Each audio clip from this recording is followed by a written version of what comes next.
कुरुक्षेत्र का मैदान जहां करोड़ों योद्धाओं ने धर्म और अधर्म के नाम पर युद्ध में भाग लिया और अपनी जान गंवा दी। इस महायुद्ध को महाभारत के नाम से जाना है।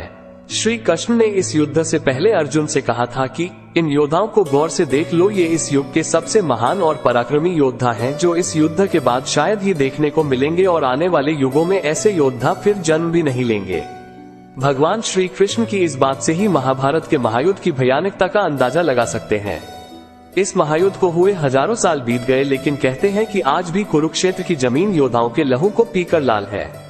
धर्म और अधर्म के इस युद्ध में धर्म की जीत के लिए कई महायोद्धाओं को छल पूर्वक और कईयों को युद्ध के नियम के विरुद्ध जाकर मार डाला गया, क्योंकि युद्ध का एक ही नियम होता है, जीत, और इसके लिए सारे नियम और लोकाचार भुला दिए जाते हैं। कौरवों के साथ युद्ध में भाग लेने का निर्णय किया और पांडवों के विजय में सबसे बड़े बाधक बन गए। इन्हें पराजित किए बिना महाभारत के युद्ध में पांडवों का विजयी होना असंभव था, क्योंकि भीष्म कौरवों के सेनापति के तौर पर उनके ढाल बने हुए थे। 18 दिन तक चले इस युद्ध में भीष्म अकेले ही 10 दिनों तक पांडवों की सेना का संहार करते रहे। ऐसी स्थिति में भगवान श्री कृष्ण की सलाह से अर्जुन अपने रथ पर शिखंडी को लेकर आते हैं, जो न पुरुष था न स्त्री। भीष्म शिखंडी को एक स्त्री मानते थे और इस रहस्य से पांडव परिचित थे। भीष्म के स्त्री पर अस्त्र शस्त्र नहीं उठाने की प्रतिज्ञा का लाभ उठाते हुए अर्जुन ने युद्ध के 10वें दिन भीष्म को बाणों से छलनी कर दिया और भीष्म बाणों की शैया पर लेटे लेटे अंत तक युद्ध देखते रहे।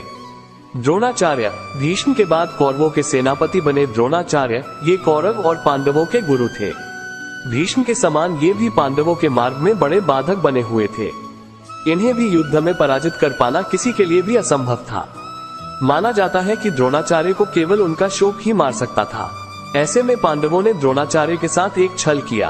भीम ने अश्वत्थामा नाम के हाथी को मार दिया और द्रोणाचार्य के पास जाकर कहने लगे कि मैंने अश्वत्थामा का वध कर दिया। अश्वत्थामा द्रोणाचार्य के पुत्र का भी नाम था। द्रोणाचार्य को भीम की बात पर भरोसा नहीं था, इसलिए धर्मराज युधिष्ठिर से पूछा कि क्या अश्वत्थामा मारा गया। इस पर युधिष्ठिर ने कहा, अश्वत्थामा हतो नरो व कुंजरो वा, यानी अश्वत्थामा मारा गया, लेकिन यह नर भी हो सकता है और हाथी भी। जब युधिष्ठिर यह कह रहे थे उस समय भगवान श्री कृष्ण ने शंखनाद कर दिया, जिससे द्रोणाचार्य बात को सही से सुन नहीं पाए और शोकाकुल होकर अपने अस्त्र शस्त्र रख दिए। मौके का फायदा उठाकर द्रौपदी के भाई धृष्टद्युम्न ने द्रोणाचार्य का वध कर दिया। जयद्रथ दुर्योधन के जीजा जयद्रथ के कारण अर्जुन के पुत्र अभिमन्यु का वध कौरवों ने मिलकर किया था। इससे क्रोधित होकर अर्जुन ने प्रतिज्ञा ले ली कि अगले दिन के युद्ध में सूर्यास्त तक वो जयद्रथ का वध कर देंगे, नहीं तो खुद अग्नि समाधि ले लेंगे। वो की पूरी सेना उस दिन जयद्रथ की सुरक्षा में लग गई। ऐसे में अर्जुन के लिए जयद्रथ का वध कर पाना असंभव हो गया। ऐसी स्थिति में श्री कृष्ण ने एक चाल चली। उन्होंने अपनी माया से सूर्य को रख दिया, जिससे अंधेरा छा गया। जयद्रथ ने ये समझा कि शाम हो चुकी है और वो अर्जुन के सामने खुद आ गया। श्री कृष्ण तो यही चाहते ही थे। इन्होंने अर्जुन से कहा कि अपना धनुष उठाओ और जयद्रथ का वध करो, अभी सूर्यास्त नहीं हुआ है। कृष्ण के इतना कहते ही सूर्यदेव फिर से प्रकट हो गए। अर्जुन ने एक पल की भी देरी न करते हुए जयद्रथ का वध कर दिया। कर्ण का वध भी अर्जुन ने छल से किया था। युद्ध के बीच एक शाप के कारण कर्ण के रथ का पहिया भूमि में धंस जाता है। उस समय निहत्थे कर्ण पर अर्जुन ने दिव्यास्त्र चला दिया और कर्ण वीरगति को प्राप्त हो रहे।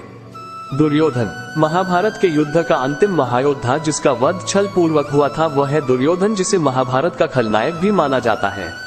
दुर्योधन और भीम के बीच में गदा युद्ध हुआ।